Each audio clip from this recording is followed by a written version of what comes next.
नमस्ते स्टूडेंट्स। आज हम बात कर रहे हैं बड़े इंपॉर्टेंट क्लास की।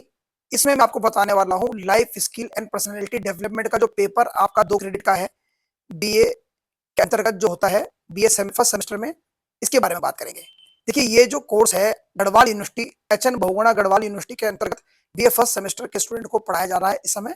और इससे पहले ये सेकेंड सेमेस्टर में चलता था ये कोर्स। तो आज जो है, जब ये कोर्स सेकेंड सेमेस्टर में चलता था, उस क्वेश्चन पेपर को हम डिस्कस करने वाले हैं। उस क्वेश्चन पेपर को हम डिस्कस करने वाले हैं, यानी कि जो आज की जो क्लास है, जो 2023-24 में लाइफ स्किल पर्सनालिटी डेवलपमेंट का जो पेपर आया था, उसके उस क्वेश्चन को सॉल्व करने के ऊपर ये क्लास है। तो देखिए, इस क्लास में आप अंत तक बने रहे। इसमें मैं पूरा क्वेश्चन पेपर सॉल्व करके आपको दिखाऊंगा कि कौन से क्वेश्चन का आंसर क्या है।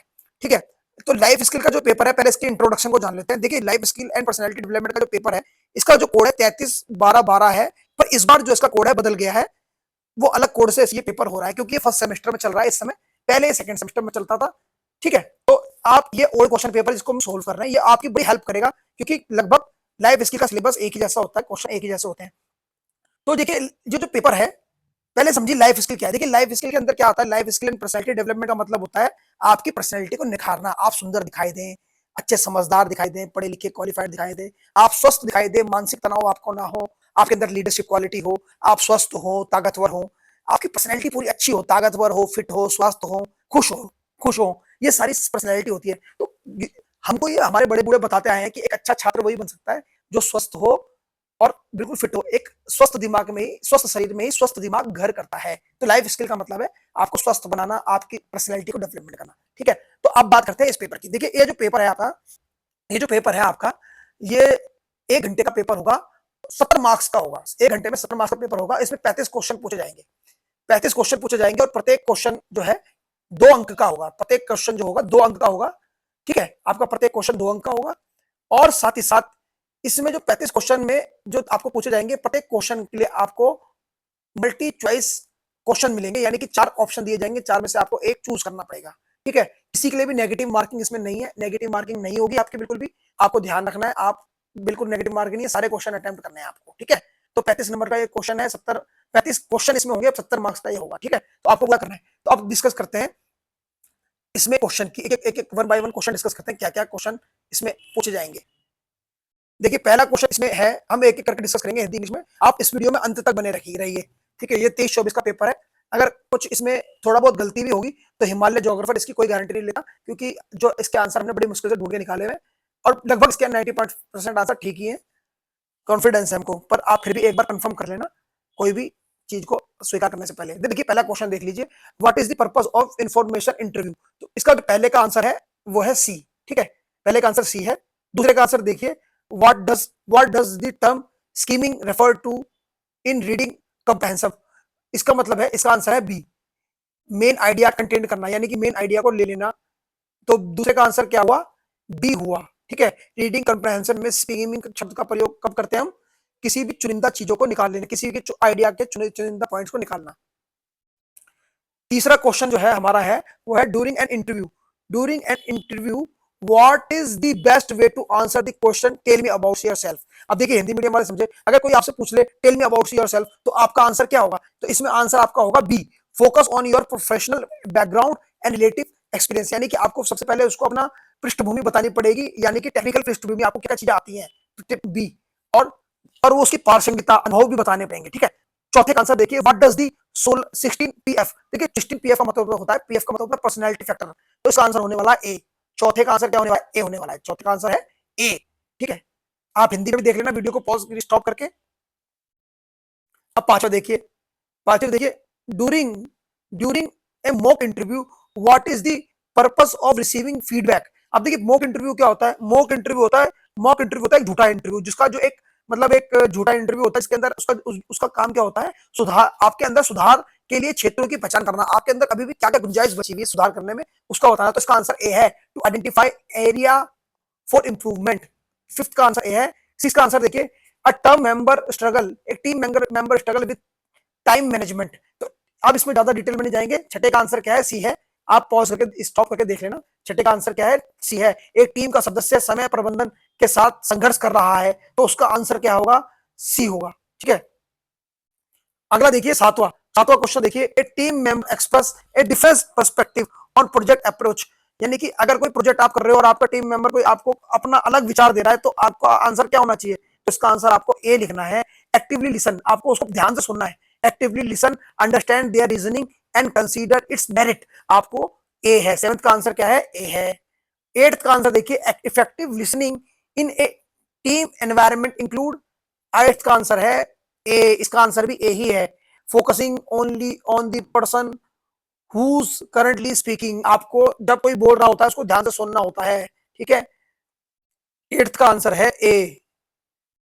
नाइन्थ का आंसर देखिए, which literacy which literacy include understanding digital ethics and cyber, यानी देख किसी की साक्षरता में डिजिटल नैतिकता और साइबर सुरक्षा को समझना शामिल है, तो सब इसका आंसर ए ही है।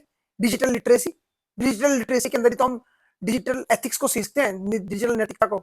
10वें का देखिए, what does digital literacy enable learner to do, अब डिजिटल लिटरेसी जो है हमारे जो लिसनर है उनको क्या क्या चीज की योग्यता देती है, डिजिटल साक्षरता शिक्षार्थियों को क्या क्या करने में सक्षम बनाती है, तो इसका आंसर टेंथ का आंसर है डी, ऑल, ठीक है। टेंथ का आंसर ऑल है। 11 देखिए, 11वां question, which of the following factor can influence attitude, इनमें से कौन से जो फैक्टर हैं जो किसी इंसान के दृष्टिकोण को प्रभावित करते हैं, तो ये भी इसका भी 11वें का आंसर क्या है? डी है, क्योंकि किसी व्यक्ति के दृष्टिकोण को व्यक्तिगत अनुभव, संस्कृति और सामाजिक मानदंड सभी प्रभावित करते हैं। 12वां देखिए, which of the following is true about attitude change, तो 12वें का आंसर क्या है? सी है। एटीट्यूड को हम चेंज कर सकते हैं एजुकेशन से और एक्सपीरियंस से, किसी भी व्यक्ति के जो एटीट्यूड है उसको हम कैसे चेंज कर सकते हैं? C, attitude can be change through the education and experience. देखिए दोस्तों, आपको मैं बताता चलूं, आप बहुत ध्यान देखिए, ये जो क्वेश्चन है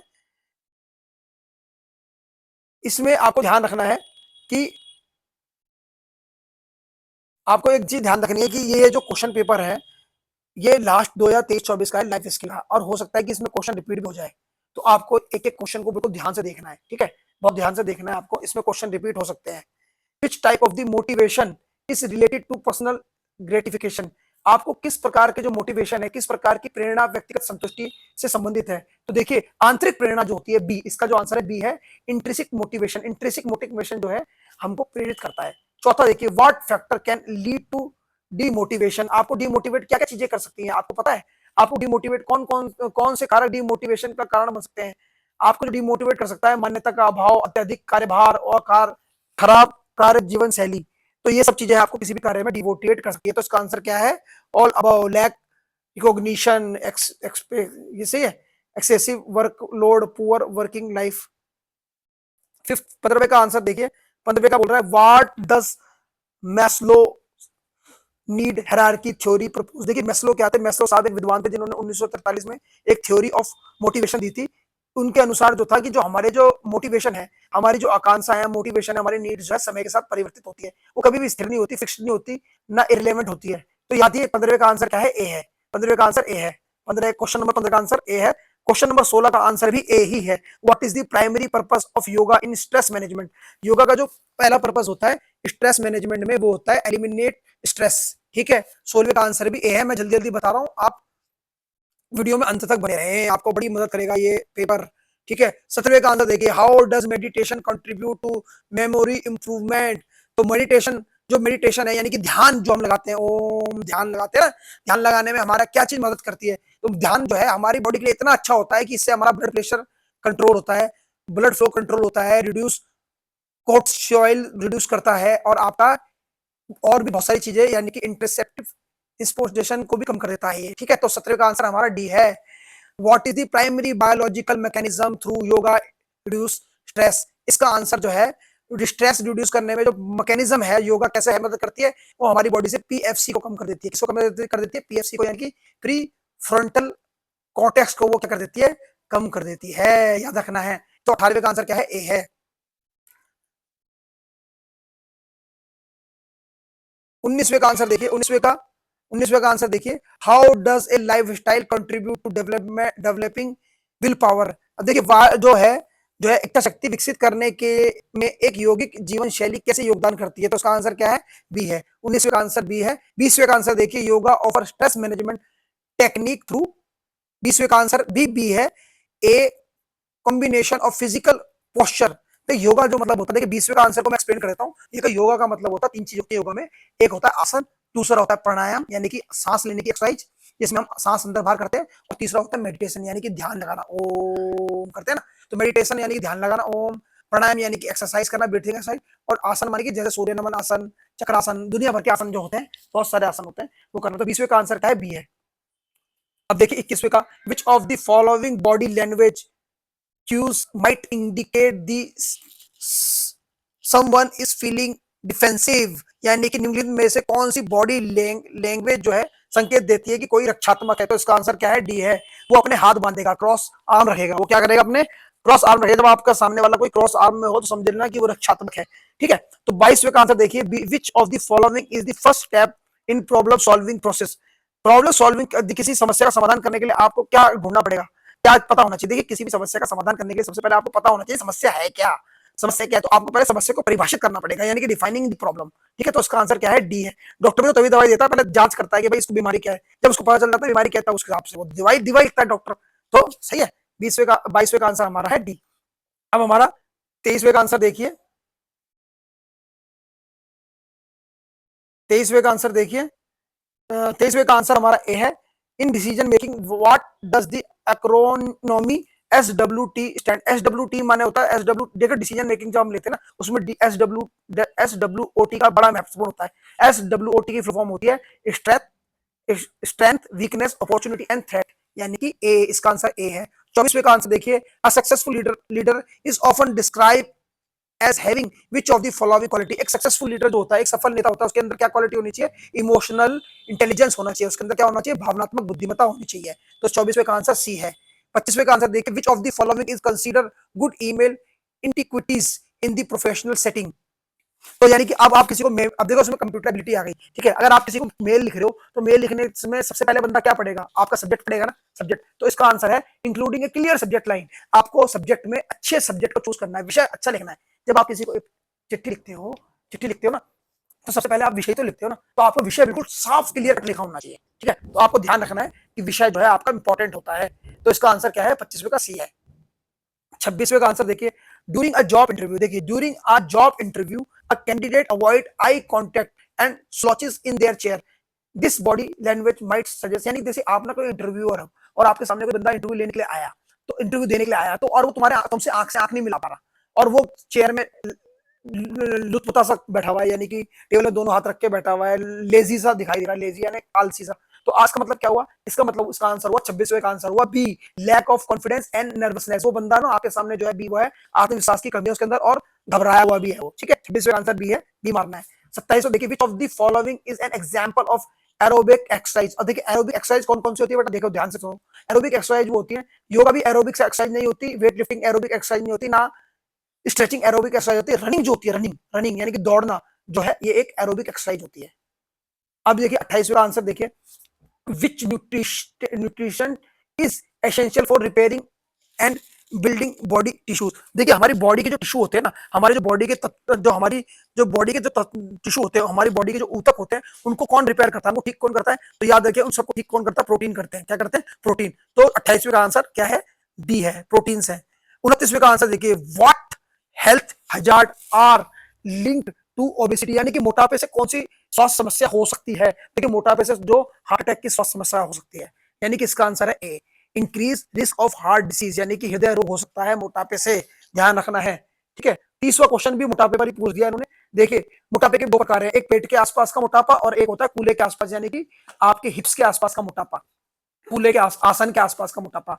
विच type of the obesity is associated, 28वें का देखिए, which type of which type of the obesity is associated with the increased risk of the heart disease and diabetes, यानी कि हृदय रोग और डायबिटीज, शुगर होने का खतरा किस प्रकार के मोटापे में होता है, ये होता है एंड्रॉइड मोटापे में। एंड्रॉइड मोटापे को ही हम बोलते हैं एब्डोमिनल मोटापा, यानी कि पेट के आसपास जो इंसान मोटा हो जाता है ना, बीच में संग्रहित हो जाता है जिसका पेट के आसपास जो मोटा हो जाता है व्यक्ति, उसको हृदय रोग और शुगर होने की समस्या बन जाती है, ध्यान रखना। 31वें का आंसर देखिए, which hormone often associate with the obesity is involved in regular appetite and metabolism, देखिए इसका आंसर सी है, लिप्टिन है इसका आंसर। ठीक है, आप फिर भी कंफर्म कर लेना 31 और 32वें का आंसर आप किसी मेडिकल ऑफिसर से कंफर्म कर लेना, मैं कभी इसकी कोई दवा नहीं कर रहा, पर फिर भी मेरे लिए नजरों में इसका आंसर लिप्टिन है।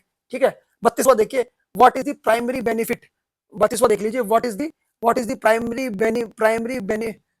Benefit to consuming the probiotics. Probiotics अगर आप ले रहे हैं तो उसका क्या फायदा मिलेगा, तो उसका आंसर है D, supporting gut health in and immunity. ठीक है, 32वें का आंसर डी है। अब देखिए 33वां आखिरी स्लाइड है, 33वां, इसमें बने रहिए, आखिरी स्लाइड है हमारी। ये 33वां जो है बड़ा अच्छा है आपका क्वेश्चन। 33वां क्वेश्चन देखिए, what does the term body composition refer, यानी कि शारीरिक संरचना शब्द का संदर्भित किसे करता है। देख शारीरिक संरचना का मतलब होता है, इसका आंसर है 33वें का A, the ratio of muscles mass to fat mass, यानी कि वसा द्रव्यमान का मांसपेशियों से अनुपात। तो 33वें का आंसर क्या सी है। 34वें का आंसर देखिए, which component of the physical fitness is associated with the ability to lift heavy weight, यानी कि कौन लोग ज्यादा से ज्यादा भारी वजन उठा पाते हैं, यानी कि शारीरिक फिटनेस का कौन सा घटक भारी वजन उठाने से संबंधित है। तो आपको याद रखना है कि जिसकी मांसपेशियां स्ट्रांग होती है ना, मांसपेशियों में ताकत होती है, वो ज्यादा वजन उठा सकता है, यानी कि मस्कुलर स्ट्रेंथ जिसके ज्यादा अच्छी होगी वो ज्यादा वजन उठा सकता है, यानी कि 34वें का आंसर क्या है, बी है। और 35वें का आंसर देखिए, 35वें का आंसर बड़ा इंपॉर्टेंट है, विच type of the physical activity involve outdoor adventure like rock climbing, hiking और दी कायाकिंग। तो ये जो हाइकिंग, रॉक क्लाइंबिंग और कायाकिंग जो है, ये सारी जो एक्सरसाइज है, ये सारी जो एक्टिविटी है, इनको क्या बोलते हैं हम, एडवेंचर स्पोर्ट्स बोलते हैं। ठीक है, अगर हम पैदल यात्रा कर रहे हैं या कायाकिंग कर रहे हैं या फिर पर्वतारोहण कर रहे हैं, ये सब क्या होती है, साहसिक खेलों के अंतर्गत आती है। उत्तराखंड साहसिक खेलों में आगे बढ़ता जा रहा है। ठीक है, तो ये 35 क्वेश्चन है, प्रत्येक क्वेश्चन 2-2 मार्क्स का था, 70 मार्क्स का क्वेश्चन हमने आपके सामने सॉल्यूशन कर दिया, जितना हमसे हो सका हमने आपको करके दिखा दिया। आप फिर भी हम ये दावा नहीं करें कि सारे क्वेश्चन सही हैं, ये सही आंसर हमने दिए, आप एक बार भी कंफर्म कर लेना। ठीक है, मैंने आपको ये क्वेश्चन इसलिए बनाया था ताकि आपको एक पता चल जाए कि पैटर्न कैसा होगा, क्वेश्चन कौन कौन से आ सकते हैं। ठीक है, आपको मेरी ये वीडियो कैसी लगी, प्लीज मुझे कमेंट करके जरूर कमेंट करके बताएं। इस वीडियो को लाइक करें, सब्सक्राइब करें और जितने हो सके अपने दोस्तों के साथ शेयर करें, हर कॉलेज के साथ, पूरे गढ़वाल यूनिवर्सिटी में शेयर करें ताकि सबकी मदद हो पाए। ठीक है, thank you very much, please like subscribe हमारा Himalaya geographer channel, Himalaya geographer 9813। Thank you very much, धन्यवाद, नमस्कार।